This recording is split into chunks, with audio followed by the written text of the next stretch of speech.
m'avait promis dans ce livre une grande histoire d'amour. Je la cherche encore.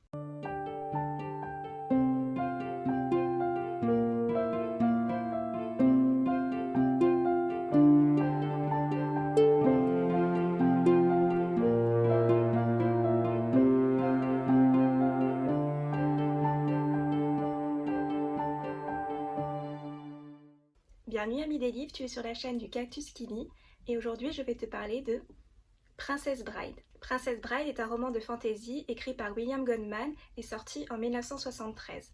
L'auteur nous présente ce livre comme étant une version abrégée de l'histoire écrite par l'écrivain florin Simon Morgenstern. Mais bon, sur ce point, je vous laisserai faire vos petites recherches.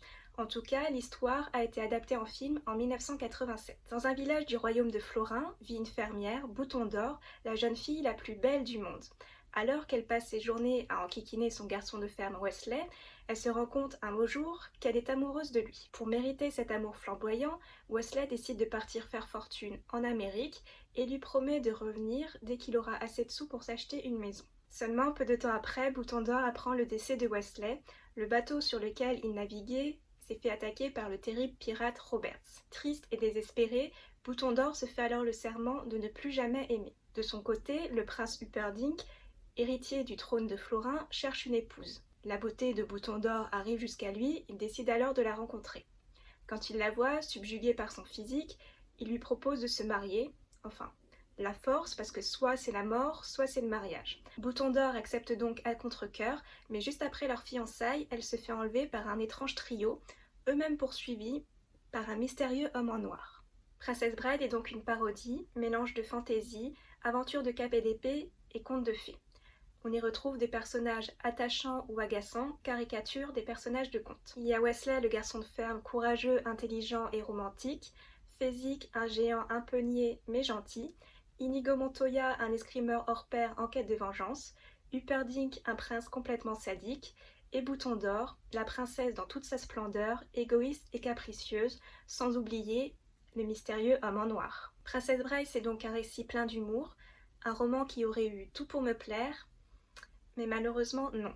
Quand j'entendais parler du livre, je m'imaginais une sorte de sacré Graal à la Monty Python, mais pas du tout. Princess Bride ne lui arrive même pas à la cheville. Le livre en lui-même, la couverture est très jolie, elle fait très classique, très univers de contes de fées, mais en ce qui concerne ma lecture, malheureusement elle a été plutôt décevante. Donc, je vais quand même commencer par les points qui m'ont quand même plu. C'est un récit loufoque, j'ai adoré les lieux étranges ou les propos complètement à côté de la plaque des personnages.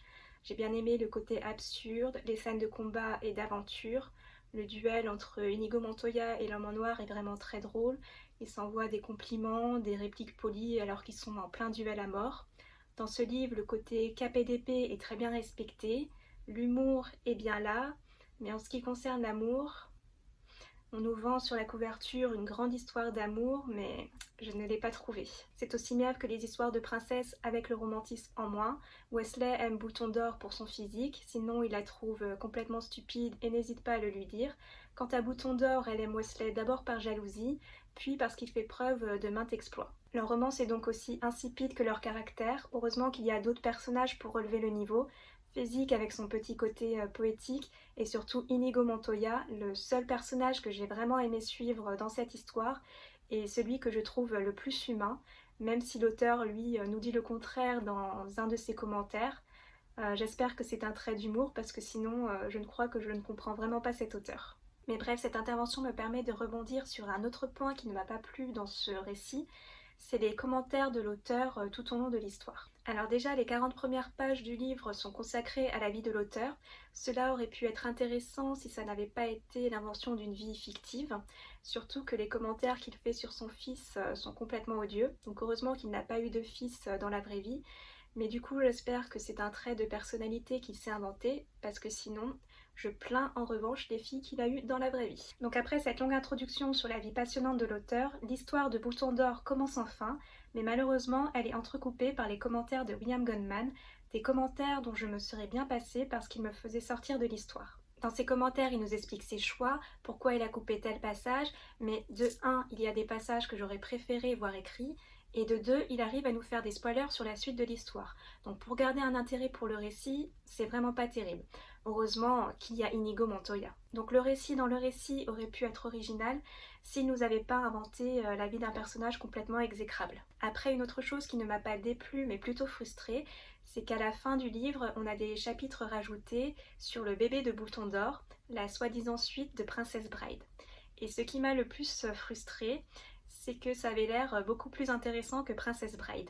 Bon, évidemment, on a toujours les commentaires de William Goldman, sinon ce ne serait pas drôle. L'histoire est encore plus barrée, mais surtout moins niaise. Le côté princesse est relayé au second plan. Il y a plus d'action, plus de suspense, on en apprend plus sur certains personnages, et surtout, il y a une scène avec Inigo Montoya qui rencontre une femme, et dans cette scène, j'ai ressenti plus d'émotion, plus de romance que dans tout Princess Bride. Donc pour la grande histoire d'amour que l'on nous vend sur la couverture, elle se résume pour moi à une seule scène dans un chapitre ajouté. Pour conclure, j'ai envie de dire que j'aurais aimé suivre une version non abrégée de Princess Bride et surtout sans les commentaires de William Goldman.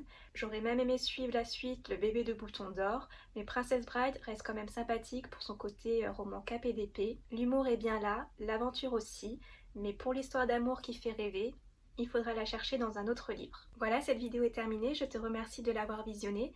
Si tu as lu ce livre, n'hésite pas à me donner ton avis dans les commentaires. Et sinon, j'espère t'avoir quand même donné envie de le lire. En attendant, si tu souhaites faire plaisir à Cactus, n'hésite pas à liker, partager ou t'abonner. À bientôt et prenez soin de vous.